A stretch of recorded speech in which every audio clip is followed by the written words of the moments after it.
Thank you for tuning in to the first episode of the Leadership Series on Conversate with Ken.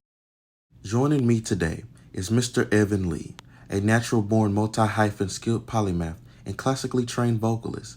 He is a 20-year-old junior here at Texas Southern University, born and raised in Dallas, Texas.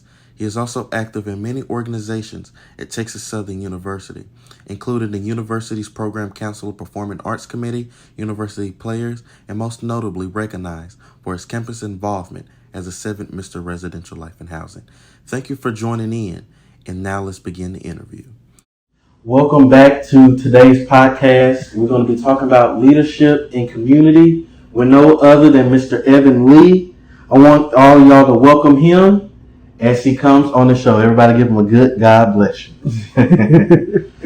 So, how have you been? How have you been here recently? I've been pretty good. Just trying to stay dry because, it's been raining a lot here in Houston. But I've been pretty good. Pretty blessed. I can't complain. Mm-hmm. So, as you know that this month is Black History Month. Yes. So, I've been seeing here recently, I don't know if you've been keeping up with the Jonathan Major story. Mm-hmm, yes. And how have you been keeping up with the reactions of it, the two sides? I think so, yeah. Yeah, some people think that he deserves, what he's going through, and others say he's just going through what he's going through because he's black, and, and things of that nature. Do you think there's more pressure on black influencers or black role models in the media than it is with their white counterparts? That's interesting. I want to say that when it comes to, I think, franchises, because he is in a franchise with Marvel, I feel like, these are comic books that are beloved and that children are looking at, and that, we all, like, Spider-Man, Batman, Superman, Thor, Iron Man, all of these figures to represent justice and represent being on the right side of things. And so I think that when people are cast as, these actors and playing these roles, we want them to embody these roles. So we want them to, if their character is on the side of right, we still want them to be on the side of right. And even with Jonathan Majors, his character being, more so a villain, I feel like Marvel has still this reputation of just being, very homely, very loved. And so while we can't really, it's not anyone's job to parent anybody else's children or parent anybody else's human being, we still, I think, have to, with grace and with understanding, hold each other accountable for the wrong things we've done. And so I think that in his situation, it's all about just being held accountable for what's happening. Yes, and you was talking about allowing other people to raise their kids, and that's another thing that I had in my notes later on, but we can bring it up now. Is the viral video of the kids rapping the Sexy Red. Okay. And some of the people was like, this is this generation. This is all the young people know. They don't know the ABCs. They don't know what they know 1, 2, 3s, but they can rap to a Sexy Red song and other people. But most of the blame was not on the parent. Most people, the complaints was on Sexy Red. But to me, I always found that interesting, especially within, I can't speak for other communities because I'm not in other communities. I'm black, so I can only speak for the black community. Right. But particularly when I see in the black community, it's always that influencer or that artist or that leader in a way. Fault. It's never what we're teaching our kids as individuals. If that makes sense. Yeah. And like I think a few years ago, Cardi B turned off her song because her daughter was coming in on a live. And people was like, how are you going to turn off your music but let our children listen to it? But it's kind of like leadership starts at home. Exactly. And on last week's episode, that's what we was talking about, was leadership in home first. Yeah. So how can you, as a community leader, how do you kind of balance that hey, you can look up to me in a way, like I can influence you to do the right thing, but at the same time, I'm not your parent. I'm not, I'm not the ultimate person. Yeah. That oh, I have to listen to everything this person said. Mm-hmm. How can you kind of balance that as a community leader as being? Yeah, if that makes sense. It does. It does. I think it's all about transparency. It's all about being real. Mm-hmm. I think, like I always say, none of us are God. Like I don't have a heaven and hell to put nobody in. Mm-hmm. So I can't be the judge. Like saying with that, I can't be the judge of anything. Mm-hmm. So I don't want you to judge anything based off of me. Like I would like to think I'm a very good example of what it means to be a leader. A very good example of what it means to be a person, a young man, a young black man at that. But, at the end of the day, I'm still human and humans make mistakes. And so I feel like with anybody who, I don't want to say look up, but like anybody who is alongside with me, any of my peers or anybody who, is younger than me, I always just try to show the best example I can. And, I think with age and with growth, it's all about finding yourself. And so finding yourself may, it may be through a Sexy Red song or it may be through, a poem by Langston Hughes. Like, it's just everybody has self-expression in different ways. We are not the same. Mm-hmm. Like me and someone else, like no two people are alike. And so everybody likes different things. And so I feel like, though respectability politics and a lot of things kind of infiltrate what it means to be a leader in most people's heads, at the end of the day, we're all just people and we're all just trying to put our best foot forward. And I think that's something that I strive to do, especially when, having conversations with people who are younger than me and conversing with people who are alike me. And you speaking of development and development to the person that you are. Yeah. And studies have found that music is one of the hugest positive impact on a children's social and emotional development. Yeah. And it enhances their language skills, their memory, and sometimes even their problem solving abilities. So I want you to talk about some of your personal experiences because I know that you're a classically trained singer. Mm-hmm. So I want you to tell me, how did that shape you into the person that you are and eventually becoming the leader? Leader. What I love about when you look at any great musician or any great vocalist, you can always tell that they like have room to grow and that they have this certain innate ability to, be perfectionists. And understanding like this takes work, this is a craft. And so, with Mozart or with Beethoven, but even with more of our contemporary artists like Mariah Carey and even Beyonce or even John Legend, like sometimes you don't really get it at first. And so you have to keep working at it. So for me specifically, when I started singing at 5 years old. I remember I was hearing Mario's Let Me Love You on the radio coming home from I think baseball practice. And I was like, what is I hear him sing, I'm like, what is this? So I ended up trying to emulate him singing. And so from there it was off to the races. I just was singing all the time.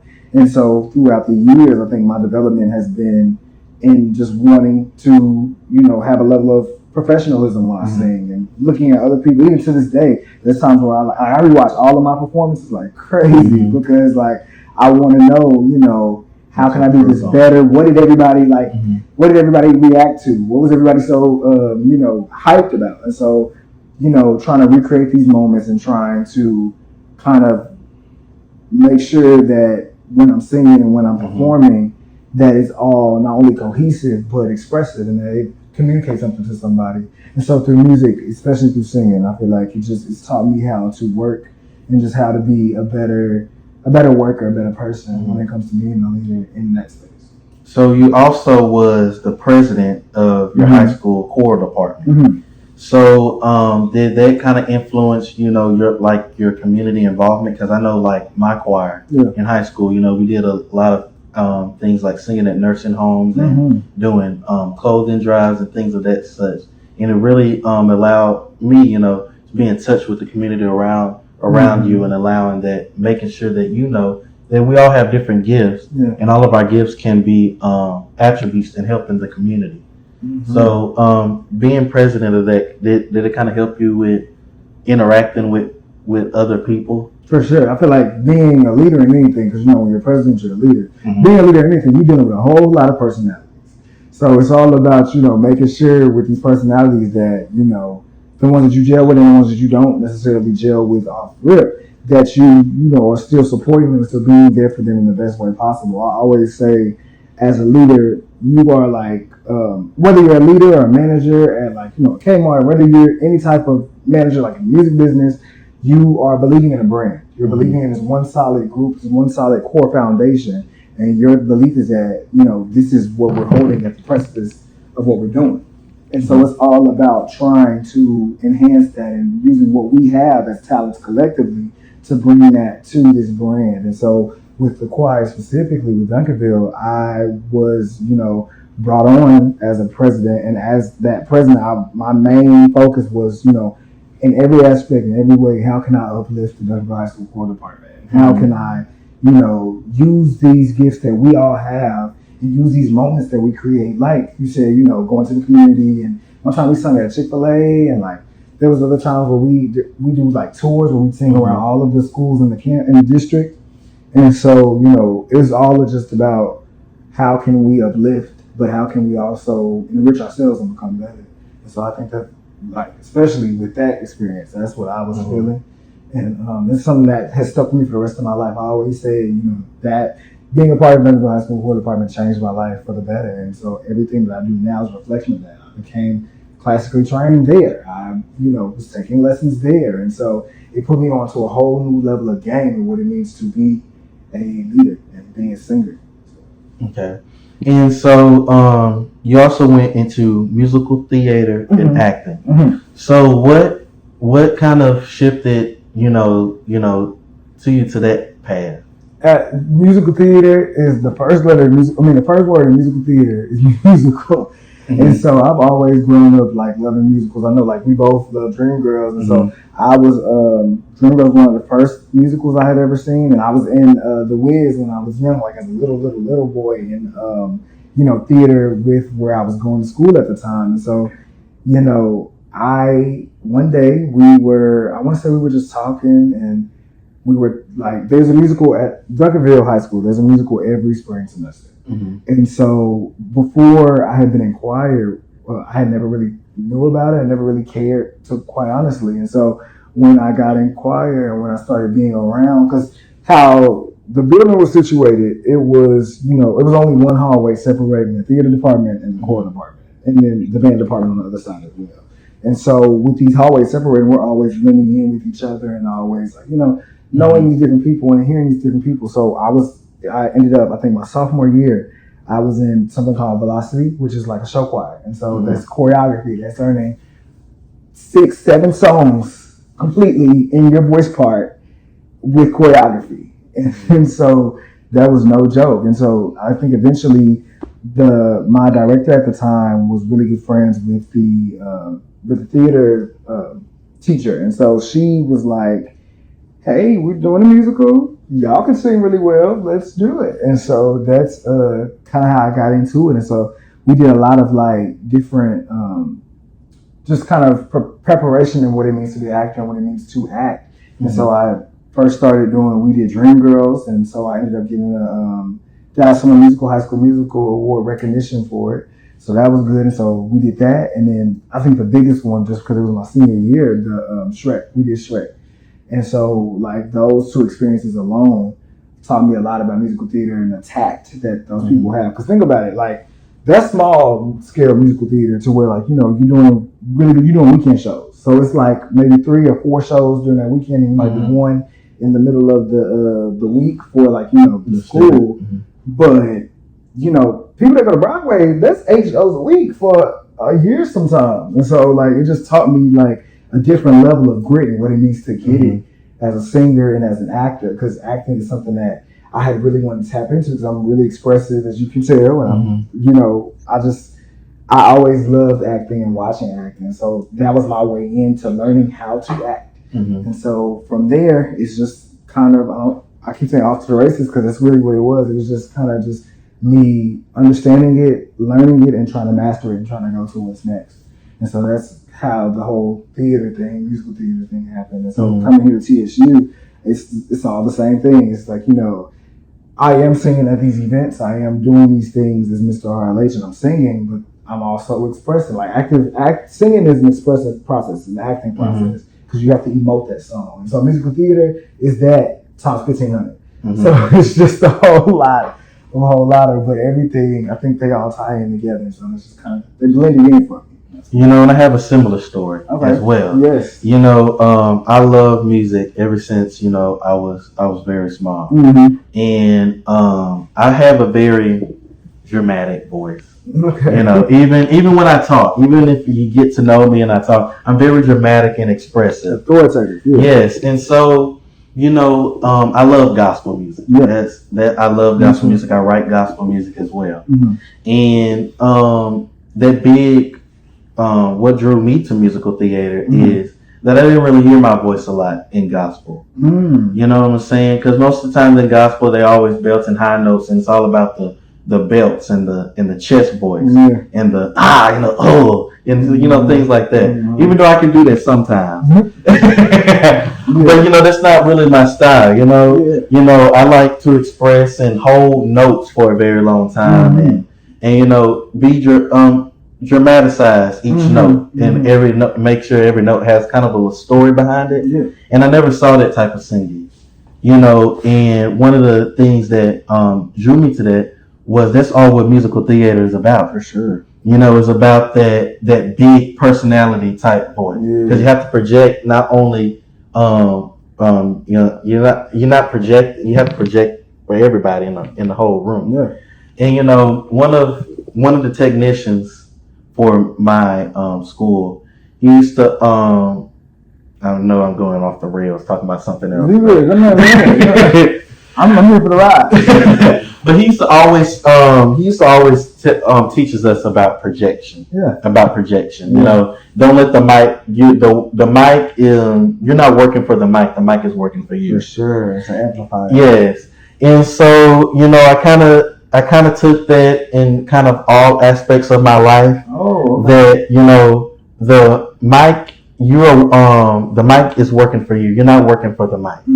So when you going out, back to, you know, leadership and reaching out to people, you know, it's all about, you know, expressing your true self.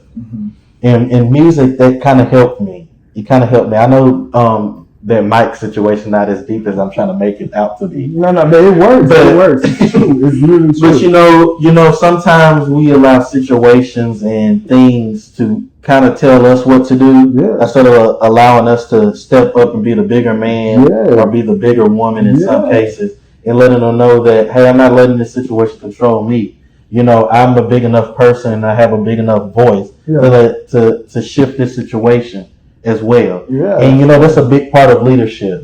It's not being reactive, but being proactive.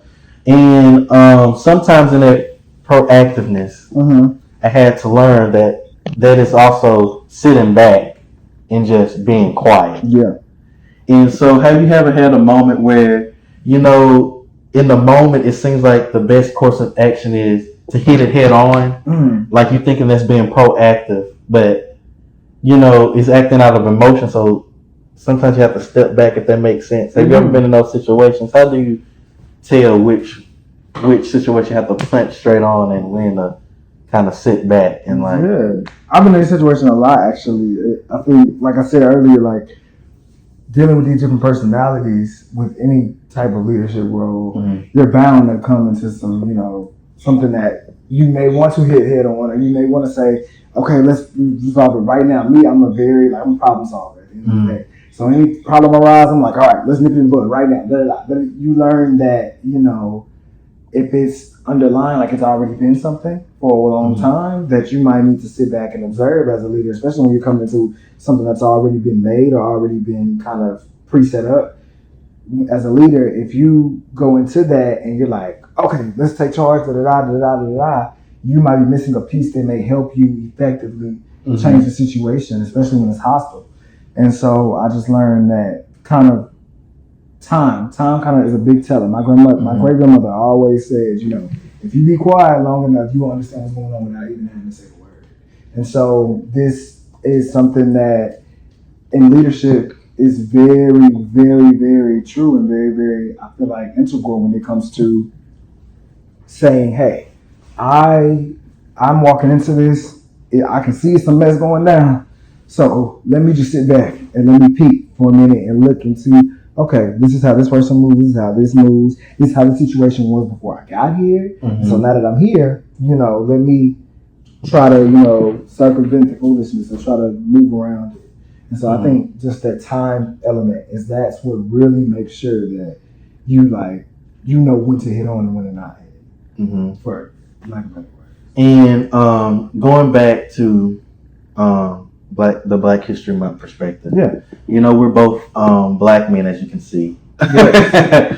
So you think that there's certain things, does that kind of be a challenge? Do you see certain do you think you go about things differently being that you are a black man? For sure. Us being black in general, like whether you're black, whether you're a man or woman, like you're still, us being black kind of, it's in our DNA to kind of, want to fight and want to fight socially, want to make sure that in our hearts and our mind we're being heard, we're being understood, and that we're fighting for what's right. That's more important. Not just fight. I don't even fight, fighting, but like we're fighting for what's right, just because that's what's in our hearts. That's what our ancestors have done. That's what got us to this point. And so we know that in society that it's not, it's not always welcome to us, and even for us and for our futures. And so we try to fight for our futures every day.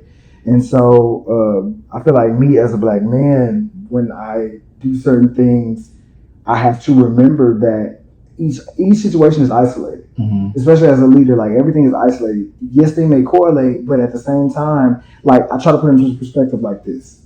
If something happened right now, right here in this moment, anything that happened before now or anything that happened in the future wouldn't matter because it's this isolated moment. And so that's something that's kind of hard to wrap your head around at times. But when you realize it, it's like, you know what, you're right. So let me live for now, live in this moment, and kind of understand that, though I may want to have a very strong reaction to this, or though I may want to like kind of connect this to something else, let me just live in this moment and adapt to this moment. And that's something that I think I'm actively learning as a black leader and as a black male leader, of course. And another thing that I was meant to point out recently, not recently, sorry, excuse me, earlier, was how as society, black individuals are often not viewed as black individuals. They're often viewed as black people. And you see it all the time where when one black person does it, it's not, this person that robbed the bank was a man that just so happened to be black. It's just that this black person robbed the bank. Yeah, like you the whole community. Like, you know what I'm saying? Yeah. And does that kind of I don't know if do you feel that way as well? Like it seems like every black American represents every other black American. It's like when one of us does something, we all hold to that same standard. Do you kind of feel that way even when you're in leading? Yeah, I feel like that we're not all the same. Like we're all different. And so how dare someone say that, you, Evan, you have to speak for the entire community. And it's like, no, I don't.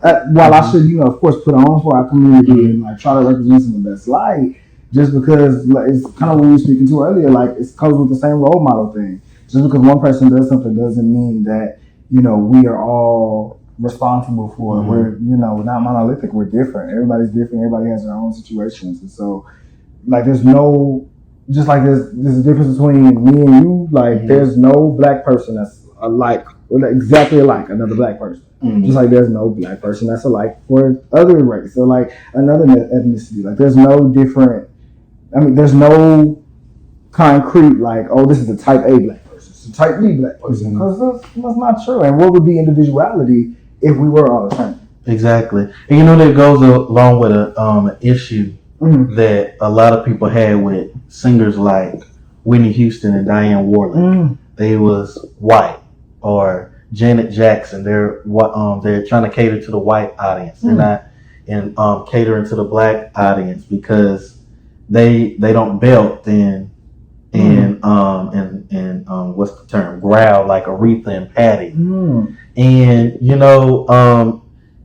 I always tell people there's different levels to everybody. Yeah.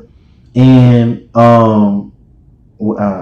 I'm losing my thought. Sorry, y'all. No, you're good. I want to say to what you were just talking about. I think when we come to, especially our Black legends of the past, like I feel like we always talk about, somebody being, like they were too white just because they sung pop music. Like we got to think about it. Dionne Warwick and Whitney Houston were in a whole set of other different lanes, separate lane than Auntie Aretha and Auntie Patty. Like they were in a more R&B, rhythm and blues soul landscape, while Whitney Houston and Dionne Warwick were singing pop music. Like they were, and so pop music, if you look at the song structure, and this is kind of maybe a little nerdy, but if you look at the song structure and like how pop music is set up, especially top 40 pop music, it's a very concrete, like you have to stick to these confinements versus, R&B, and R&B comes from gospel. So, gospel is a certain type of, you can kind of have you can elongate certain phrases. You cannot play with the rules of pop music because it doesn't matter. And so that's just what I want to say about that while you were there. This was, I got it now, y'all. I got it now, y'all. What I was trying to say, have you ever been like, I know when I started, to make a transformation, I know you heard a little bit of my story about when I was in middle school, I wasn't always thought of as Kenya. I was always the white chair kid, meaning I was always at the principal's office in ISS.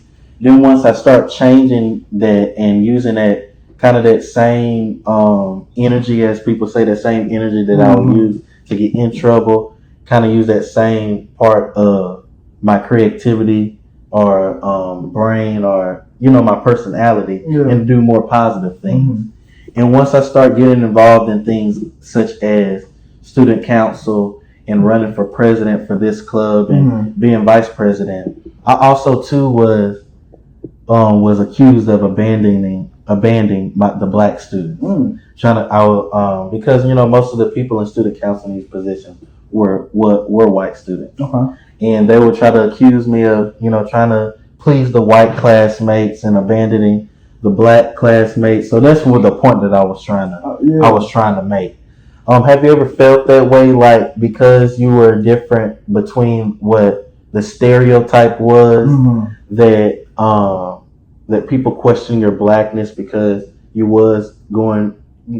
did go the path that you were going, if that makes sense? Yeah, for sure. I think that so my school was a Title I school, so there weren't, and it was in a predominantly Black and Hispanic area, so I didn't really have as many white students and white counterparts. But something that I think is worth noting is that when you move away from, when it stops being a white-black issue, it becomes a class issue. It becomes a colorism issue. And so that's something I think I would say I faced in high school. But even when we talk about being a minority, not even in that, and like I sing R&B music. I love singing R&B music.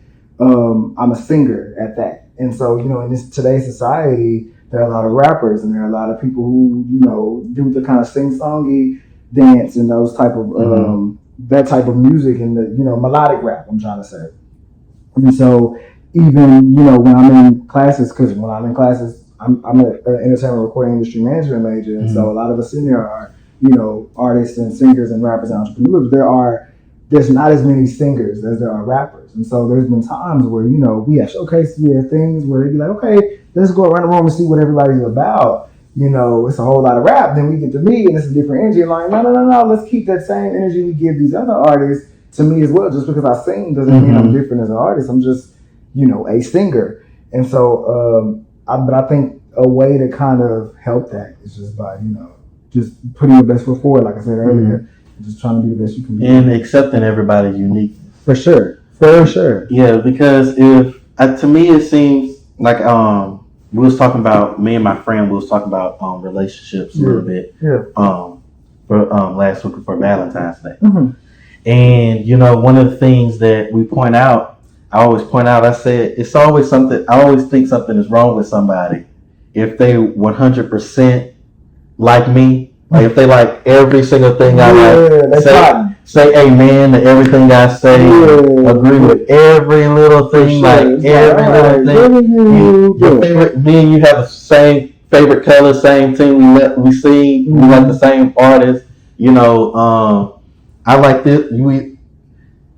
to me, a lot of similarities. Yeah, that's crazy. You know what I'm saying? Everybody's different.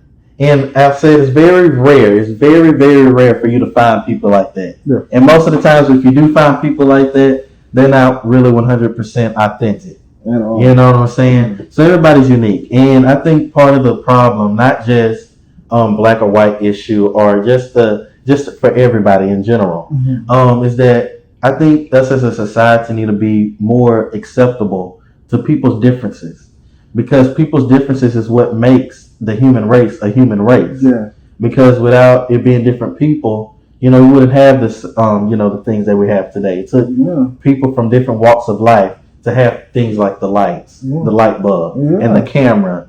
And it took people to come together, their differences to come together. And as a leader, sometimes we have to see that, sometimes it's our job to kind of push people to see that, if that makes sense. Yeah. Especially if we're trying to collab with different types of people. Like, hey, your strength is here. Where you strengthen at here, this person is weak. You can help them strengthen that up. And where you weak at, that person is strong. So when we come together, we can come together and collab and be like, hey, we can make something great out of this. And that's one of the main things, as a leader that we should look for. I think that's the main thing that people who has influence, and everybody has influence, is to celebrate everybody's uniqueness. And you was talking about how you was in Dreamgirls, and I wanted to talk a little bit about the social norms and the gender role differences, how it was in the '60s, how it is now. You saw in the story, you had Curtis using Dina because she was more acceptable to the broad audience, aka the white audience. Versus Effie was more acceptable to the black audience because she had the more heavier and soulful belting sound, as we was talking about with the Diane Wards and the Aretha Franklin. So do you think that we changed from that we slowly changing from that, where we all that we always trying to, instead of celebrating our differences, we trying to conform ourselves to the society standards so we can fit in? Or you think you're seeing a difference? I feel like there's a little bit of both. I feel like as far as people trying to be palatable to other audiences, everybody's situation is different, and so sometimes being palatable is just, and trying to adapt to someone else's society, somebody else's culture, is just to try to fit in, try to, like you said, fit in, but also because it's a survival thing. And let's think about like predominantly white and racist like areas. If there are people who are different, they don't fit that norm, then they have to try to do as much as they can to stay in the white lines just so they can live.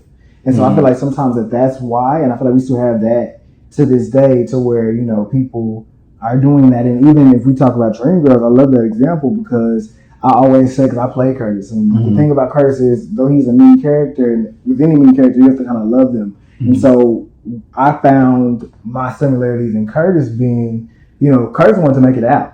He wanted to make it out where he was going and what he was doing. And he knew that there was someone better. There was somewhere for him to flourish. That was the thing where he was. And so, he, of course, he did it very wrong. He did it very wrong. Very, very wrong. But he understood that if we want to make it out, if we want to, get on these different platforms that are bigger and that are, of course, wider, we kind of have to be a little bit more palatable. We have to be a little bit more, we have to play this side up better than that side. Make your way to the top. Make your way to the top, exactly. And so that was that. But it's also people who, in this day and age, that are not conforming, that are tyrants, and that are, I don't want to say tyrants, but that are change agents. They're wanting to be different. They're wanting to exclaim. And that's how we get stuff done. Especially, we talked about earlier, like us being stronger in numbers. When you have people who are very different and very like individual and independent, and they're like, okay, this is what I believe, and I'm not taking no for an answer, and I'm going to do what I have to do. Disruptors is what John Lewis talked about all the time. Good trouble. This makes sure that our futures are different than what it is now, and that's how we got here. So while some people are I think trying to lean closer to the more mainstream audiences and things because of survival, I think there's a healthy amount, especially in our generation, of people who are trying to do what they have to do to make sure that this is different for the next generation, for the people who come after us. And also not only but theater in general. We're gonna get off the theater. I just love music and theater. So We talking. I'm just going. I will get off of it sooner or later. Yeah. But just one more thing, talking about, because when you go into these, you also have to learn the times, different eras. Yeah. And you talk about Shrek as well. And I know some people may look be looking at me like playing Shrek and playing Dreamgirls and doing the Wiz. What does it have to do with anything that's going on, in society? They're just fun, stuff, and things of that, that nature. But when you stepping into these things, you notice some things like in the script, like, oh, you can't say this now, or if somebody did this now in the workplace, that would be fired. Or this person is more qualified for this position, but because they're this way or that way, they can't do it. Or, oh Lord, he's an ogre. We can't treat ogres the same way, we treat the other characters because he deserves to be in the swamp, not in the castle. You know what I'm saying? So, do you kind of see those? Do you kind of, when you go to those, do you kind of look at those deeper layers, or I'm just a nerd? No. I look at it too. I mean, and I think that's something that's what makes musical theater so great, is that, not only in regular theater, you have the script. That's all you have is the script. And so with musical theater, you have these songs, and these songs, if done right, can communicate the true message of what the character is feeling. Especially when we talk about, like earlier, like we were talking about embodying when you're singing and acting when you're singing. All of that helps the arc of this character transform and help the audience. It conveys to the audience that, this is what this character is about. And so, mainly with Shrek, I'm so glad, so glad you brought that up. Because at the time when I was playing Shrek, I was kind of feeling like Shrek. Like, Shrek is very different than everybody else. And so, with him being so different, him being ostracized because of it, he kind of had to figure out where he was like, okay, well, I know I want this girl, and I know, like, I shouldn't be treated crazy. And so, and at the same time, I just want my own back. I'm just trying to go home and go to sleep. So what's really going on? And he felt like, and along the way, he found different things, different sides of, right that he wanted to be a part of. When it came to Donkey and when it came to all these different people, he wanted to say, hey, they shouldn't stand for this either. So let's rise up together. Let's go up there and let's do it together. Plus, he just wanted the girl. And so with him just wanting a girl and all of that, I feel like in my life at that time, I just really wanted everyone to understand that, though things aren't always what they seem, there's still, underlying messages and still things inside of it that can resonate with everyone. And that's something that I really wanted to understand at the time, and I really wanted to be a part of. And that's what really drew me to Shrek. One of the songs he sings is Who I'd Be, where I think it's like right there before the end of Act 1, where he's like basically saying, I could be something that I never thought I could. And with that, I can grow and I can transform and I can write my own destiny, so to speak. And so I think that's a story that in Shrek that resonates with all of us. Like I was saying, at that time, I really, I knew I was bigger than what I was. I knew I wanted to be bigger than what I was. But I kind of felt like I was at a standstill because, in senior year in high school, you're about to move on to college, you have to do all these things. But I felt like I had accomplished so much, but still not a lot at all. And so Shrek, that whole process just kind of grew me as a person and grew me as a performer. And that was something that also Shrek was growing. And so like that, just those different types of archetypes in these characters is what make musical theater so great. What makes theater so great. Yes, and the reason why I'm laughing because I don't know if I'm looking too deep into Shrek. Now that I'm talking about it.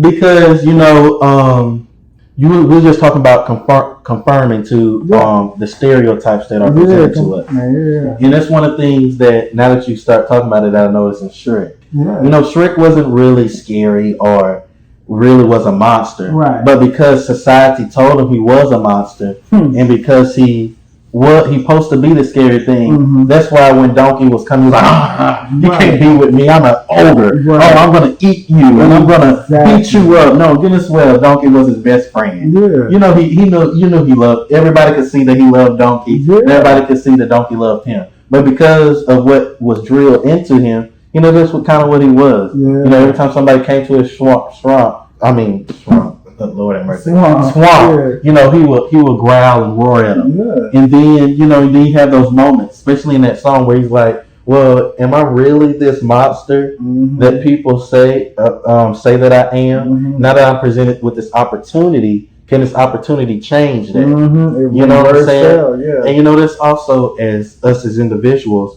that when opportunities come to challenge us to unlock different parts of ourselves, that we shouldn't be scared to take that step at all. You know, because that opportunity can open the doors for us. Yeah. But just like Shrek, I know I'm looking too deep into Shrek. No, you're not. You're acting like he was right on the head. Listen, I'm a sociology major. I do this type of stuff. You're right on the head, bro. I'm telling you. Yes, and you know, Shrek, even though he had that opportunity and he succeeded and he got the girl, he got, you know, if you look at Shrek 2 and 3, I don't know if there's 4. No, there's only 3, right? I think so. Yeah.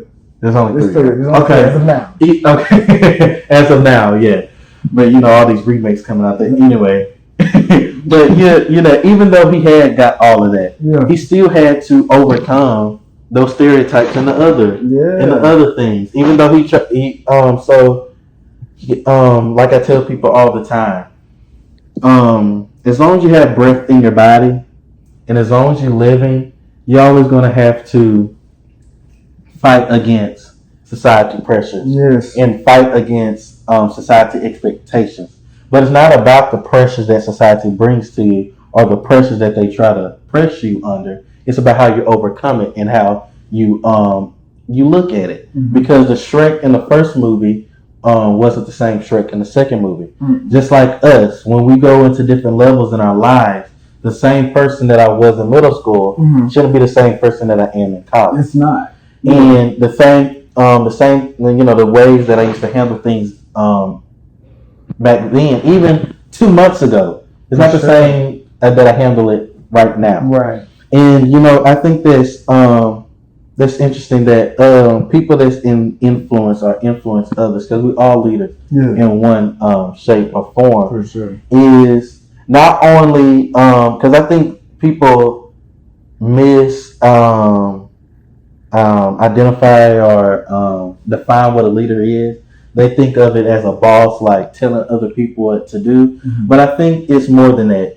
When we're leaders, when you're leading somebody or influence others in the same way that you influence them, you know, you should grow as well as an individual. You shouldn't stay stagnant or you know, the same person. And I think that's one of the problems that I had with Curtis. Okay. That, you know, even though he had got things done, he never learned. He still went around the things the same exact way. Yeah. Just because it proved to happen his way. Just because it ended in his result, he kept doing the same thing. And that's another thing. And then we're going to go off of musical theater and dissecting all these but that's another thing. You know, have you throughout, you know, your different leadership positions or whatever, leadership roles now, as most notably as the Mr. Residential Life and Housing, do you kind of grow, even though you saw that your leadership skills or whatever was effective, do you still kind of grow and change and adapt in ways, even though, you know, it's proven to be effective, if they understand? No, for sure. Yeah, you do grow. I think, you know, there's more than one way to skin a cat. And so, you know, every position you're in or every situation you're in is different. So you have to treat it as such. And so with that, you're bringing different sides to yourself to different things. You can't just say, you know, well, I was mean over here because I had to be, so I'm going to be mean over there. Because this is a whole new situation, a whole new set of people, whole new things are going on. And so, yeah, I for sure believe that you have to be different for each of those, for each situation. And also, you are from the church. Yeah. We're both from the church, and I say this all the time. Some of my skills now that I use now, and some of the things that I do, kind of come from that church background. Mm-hmm. You know, because if you could even hold just a little bit of tune, and one of the church mothers heard you, you was gonna have a solo. You know what I'm saying? If you could say mommy and daddy, you was gonna have a speech for the Easter program and for the Christmas program. So that you know, those skills, you don't realize that when you're younger. You're like, oh, they forcing me to do this, they forcing me to do that, oh yada yada yada. But then when you start doing things like public speaking, you're like, I'm grabbing back. You know, I'm not as stage fright as other people are because I was brought into that at church, you know, going in front of people and talking and getting in front of people and singing. Because I remember my first time singing in front of my school in middle school was during the Black History program. And you know, at first, you know, I was nervous because it's a new set of people, a new set of audience. And because, you know, if you mess up at church, all they're going to say is, that's all right, sweetheart, take your time. At school, it's a little different. When you're around your peers, it seems like you have to be always 100% perfect. You can't mess up. You can't mess up one note, mess up no run. But even with that, even with those nerves and the anxiety, so to say, I still reach back that, hey, I do this every Sunday. I get in front of a podium and speak to a crowd or sing to a crowd. So do you kind of pull back from that, like when you face in a situation where you seem like, oh, you kind of timid at first, but then you realize, wait, this is just a different approach or a different audience that with something I already do. If that makes sense, bro. It does. And it's quite funny that you say all of that because I was shy for a very long time. And so I want to say, I'm trying to go back in my recollection right now to try to find some different times where I was singing and like publicly, like consistently. And before high school, and I can't really find it. So I think really, like I said, choir kind of like helped me get me out of my shell. But I was really shy. Like they were asking me to sing, and I'd be like, no. But I would do other things in church, like you know, leading the communion and leading, you know, the different announcements and doing things like that. And even like, you know, with Vacation Bible School and all that comes with that. I was leading things from there. And so, but I say all that because I was shy then. I'm still kind of shy now. Even though it's hard to believe, I'm very I get nervous all the time. And so, we all get nervous. Literally, and I don't stop being nervous since I seen that first note. So I'm like the whole time, like I'm sure because we were in the residential life and housing pageant together. I remember it was time to we would do in practice in rehearsal. We would do run throughs, and I'm still keep in mind, there's not a whole lot of people in the room, but I'm still that makes it worse to me. I'm like, ooh. No, and so I just learned, like I said, pull from, you know, doing it at church. Because when I'm at church, there's, like you said, there's going to be a sure crowd every week. And so whenever I'm asked to sing at church and it's more sporadic, I'm, you know, drawing from the energy that they're giving me. And that, the church for a lot of us was our first audience. And so that was my first audience when it came to public speaking. And eventually one of my early audiences when it came to singing. And so I was just, I kind of take what you said when you said, just pulling from that. And so that's what I do now when I'm singing, you know, no matter what stage I'm on, I'm thinking, I'm in the mind frame of how can I communicate the story to these people in the audience. I always say all the time before, anytime, but I say it a lot of times in life, but I say it, I know for sure, anytime before I start singing, I say, I am a vessel, not a straw. And so, you know, a straw sucks the life out of things. And, you know, it may not, you know, give anything back. Or it may take a lot for you to give something out of the straw versus taking it in. Versus the vessel, it's in and out. Like you are surely, clearly communicating the story and communicating everything you want to communicate. And so that's what I try to live by. And, you know, with my experiences in church. I try to take those and my musical theater experiences and all the things that I've done, and my legislative experiences when it comes to being in a mock debate program, like being in debate, like all of that. I just take it and kind of use it for every performance, so I get better and better. And I'm sorry to go back to music. No, I love music. Look, I'm good all day. I'm cool. And it kind of brings me back to when you was talking about being a vessel, not a straw, and actually pouring out to the audience, because that's your main focus. Yeah. Whether it's singing, public speaking, or acting, doing theater, or your main focus is conveying what you're doing to the audience so they can understand it. Mm-hmm. Because if you're just doing it, all you're doing is doing it amongst yourself. If nobody else is getting out of it, that's the whole reason why. That's the whole reason why you're on stage, is to present it to the audience. Yeah. And one thing that I always get in a debate about is about Mary J. Blige. Okay. About her singing ability. I love Auntie Mary. Hold on. And hear me out. I'm here out. And you was talking about going back to the straw metaphor. Yeah. I hear people all the time where they sing beautifully.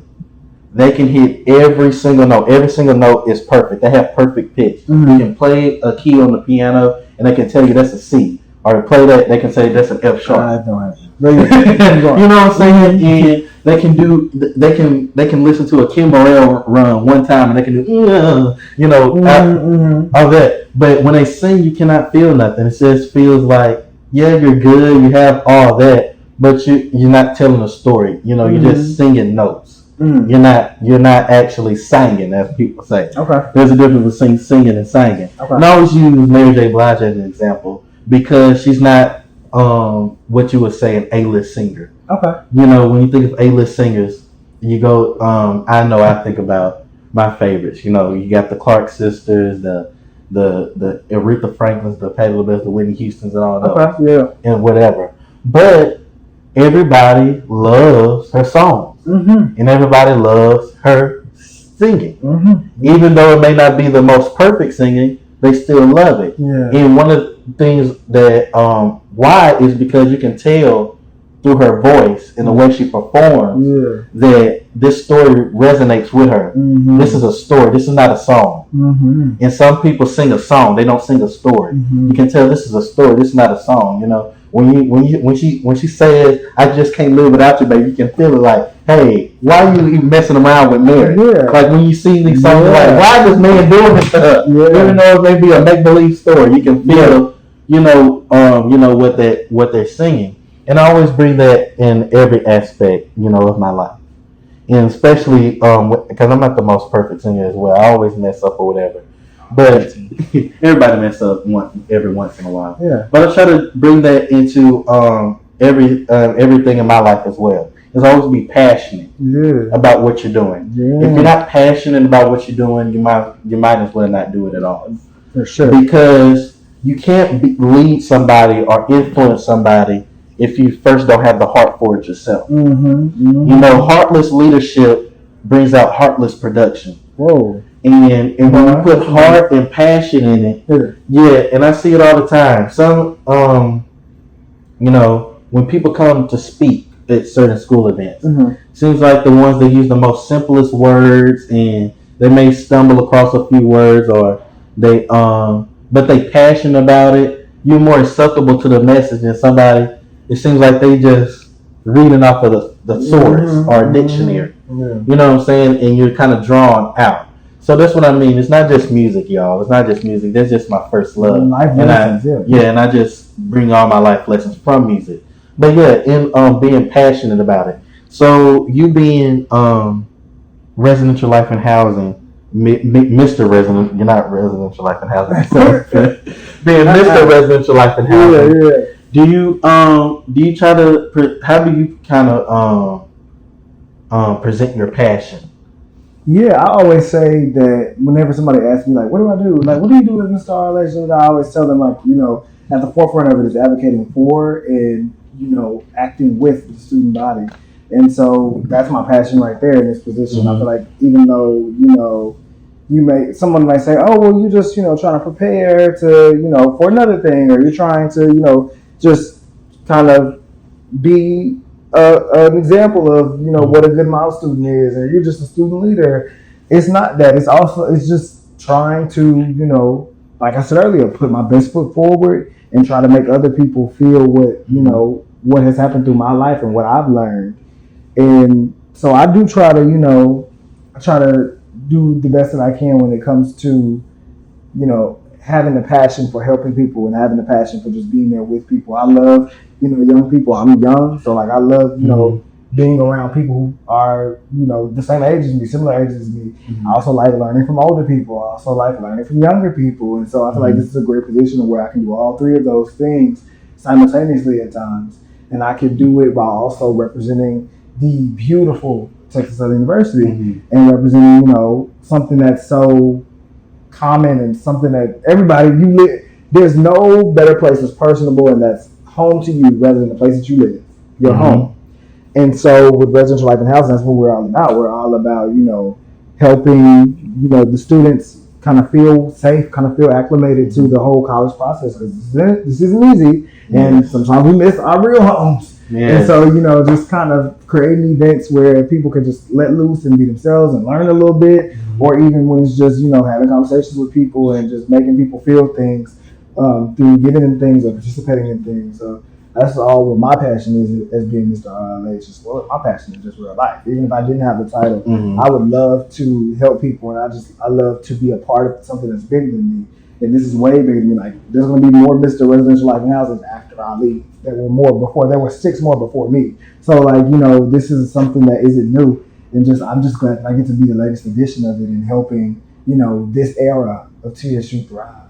And speaking of kind of going a little off topic a little bit, talking about just TSU in general, and going back to what we opened up with. Okay. With kind of the stereotypes and the of the black community. And I wanted to ask you this question before I get into the other thing. Okay. Do you think that we have to, because I've seen this argument before, do you think we have too many negative influencers or leaders in our community, or do you think that the negative is just always promoted over the positive? I think neither. I think that we have people, like we said earlier, people who just so happen to, make mistakes and that are held accountable for their mistakes. And, mistakes are normally negative, so that's what we see. We just see them learning from their mistakes and being held accountable. But at the end of the day, these are all good people who just kind of, didn't take the right route, or didn't, I won't say right route, but didn't do the right thing and weren't really, putting their best foot forward, their best feet forward. And so, they just learn from their mistakes in public. And so that's what we see, and then those serve as lessons to us. So in a way, they kind of, I guess, helping us realize what not to do. But at the same time, people who are always negative, I guess there is a such thing as a negative leader, but I don't think that there are, that's prevalent. That's more of what's being shown. I think I have a lot more people who I can say I learned from than people who I can say did me wrong, or people who I can say, oh, they're negative all the time. I know a lot more people who are positive. And do you see one of the reasons that drew me to going to TSU and to participate in certain things such as the pageant is to kind of breaking that mold. Yeah. Because too often, people they have their own idea of somebody, and the only reason why I don't want to make it seem like I'm just always talking about I'm just specific always talking about specifically the black community. I'm just saying that because I'm black myself. I can't speak for other communities. And we got to actually see. You know what I'm saying? I understand. But in other, I'm sure other communities as well. They have a miss. Everybody has this idea of somebody, and kind of breaking that mold. And one of the reasons why I love being around here is because that you see, back to what we was talking about earlier, different types of people. There's different. Not only are there different personalities or aspirations of different people, but also different shades. Blacks comes in all different shades. Black is beautiful in all different shades. We come in different shades, sizes, backgrounds, experiences. We all have different influences, and being here kind of helped me grow as a individual as well. Seeing different images that wasn't presented to me growing up. And I wonder, did you kind of feel the same way? I don't know because you say you was from your high school. Yeah, it was predominantly black and Hispanic. Yeah. So it was predominantly black and Hispanic, but I still I've learned so much from people who have been in these shoes as Mr. RLH, or in the shoes that are above me, Mr. TSU, and people who are just here in general. I've learned so much, and so coming here, I have got different images of what a black man or a black woman or a black leader can be. What does it mean to be a leader in what you do? I think being a leader is, as I've learned it, is many things. You have to work with various stakeholders, everyone who has a sense of ownership and passion for what it is that you're trying to do together. But I think that where the leadership comes in is being able to be a good listener, and then to be able to also know when to stop listening and to stop the conversation, and also to be a part of driving decisions and moving the organization forward. And also being very mindful of the vision and the mission of the organization. And I think finally, for me, leadership is also about being accountable, about being consistent, so that it's not about just responding to people when you feel like it, but being responsive on a consistent basis. I think that's a very important quality of a leader, because I just have seen over the years that the leaders that I respect the most are the ones that answer emails and that are and sometimes tough questions as well, not just the ones that are convenient, but to be responsive and kind of on all the time, so that people begin to count on you and know that you are somebody that they can rely on and that they can count on.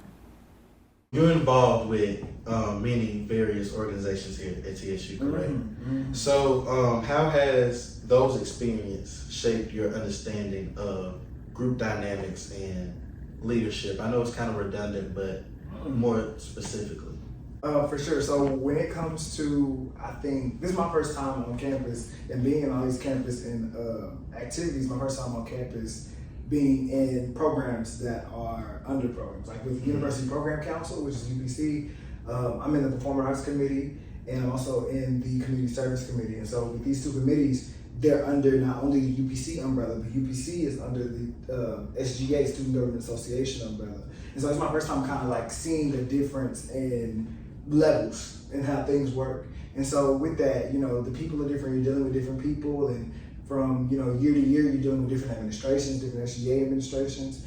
And so it just kind of taught me to always watch, always be attentive, always understand what's going on. And also, these are positions that I want to assume someday. And so in knowing that, also making sure you understand, okay, this is how they ran that, this is how they run this, so that if I get in that position, or when, you don't want to be kind of just stuck in the mud. And so that's something I think being in these different organizations has taught me, especially when we talk about university players. I feel like I spend most of my time with university players, which is a theater group, the theater organization. And I think it's the same thing applies to there too, because that is such a historic organization. I think they've been around since at least I want to say the 70s. And so that's, with a legacy and with history, it's all about honoring that, but also, tapping in and being like, okay, what did y'all do here? Just in case, if you want to get into that position, how to get into it. Yeah. And since, we talk about community, and what is your advice or little wisdom that you would impart in individual community members to be that can contribute to the overall wellness of the community?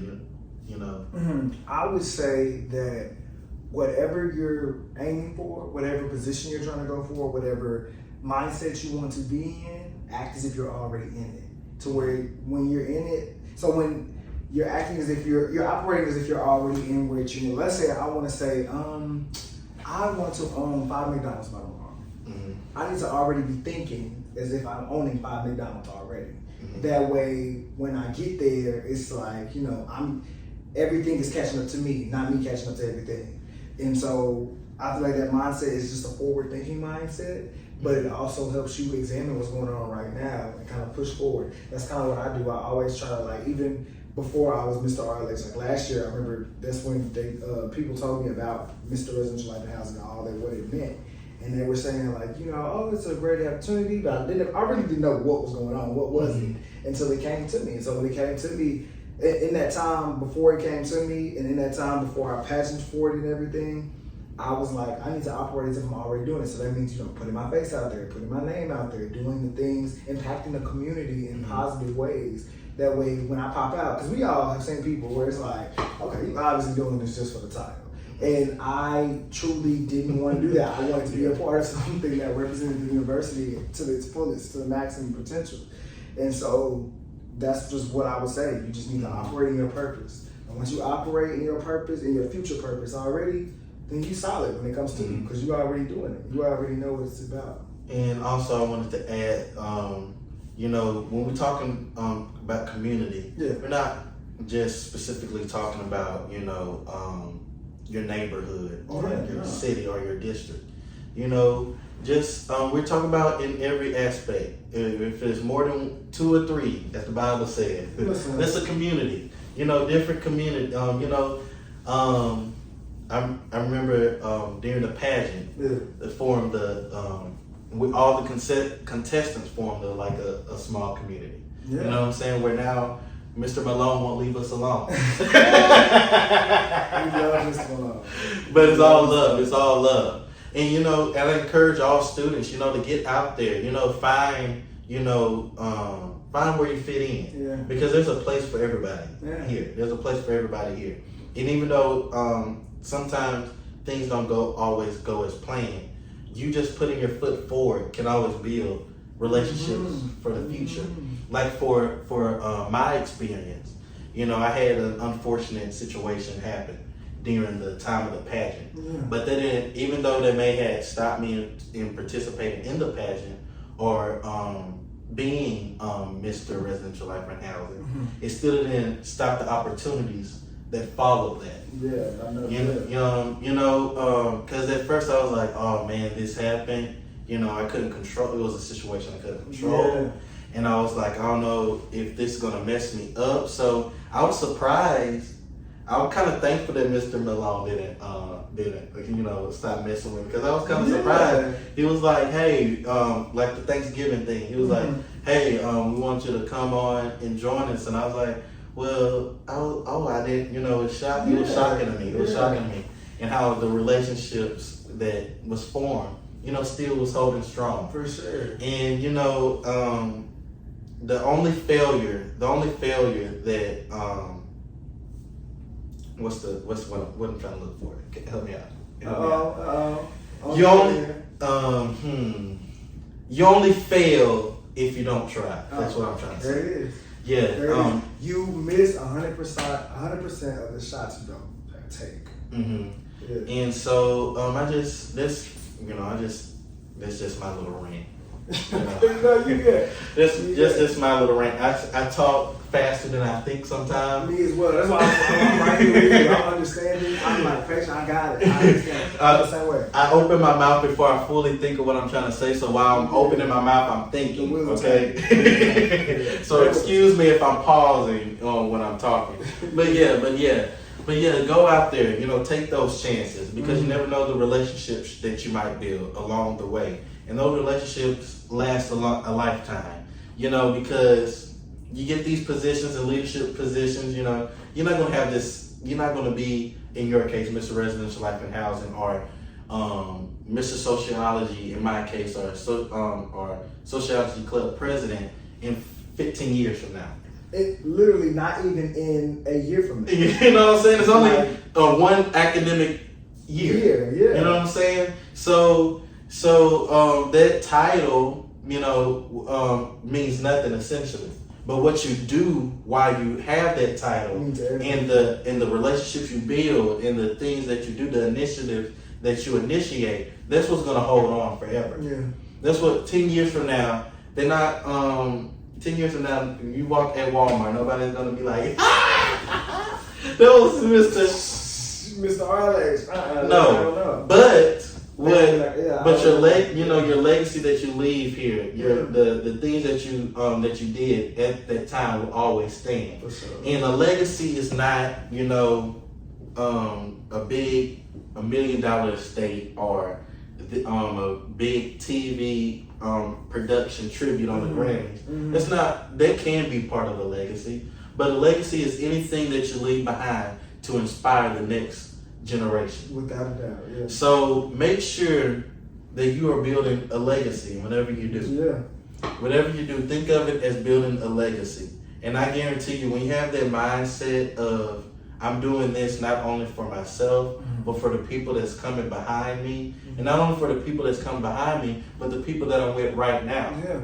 And I think we can get a lot done if we get all these stereotypes and out of our mind, because at the end of the day, we all need each other to survive. We all need each other to survive. And so I just want to thank you again for coming. For sure. And I hope everybody enjoyed today's episode, and make sure you come back with me. We're going to be talking about leadership within family. And thank you again, and may God bless you all.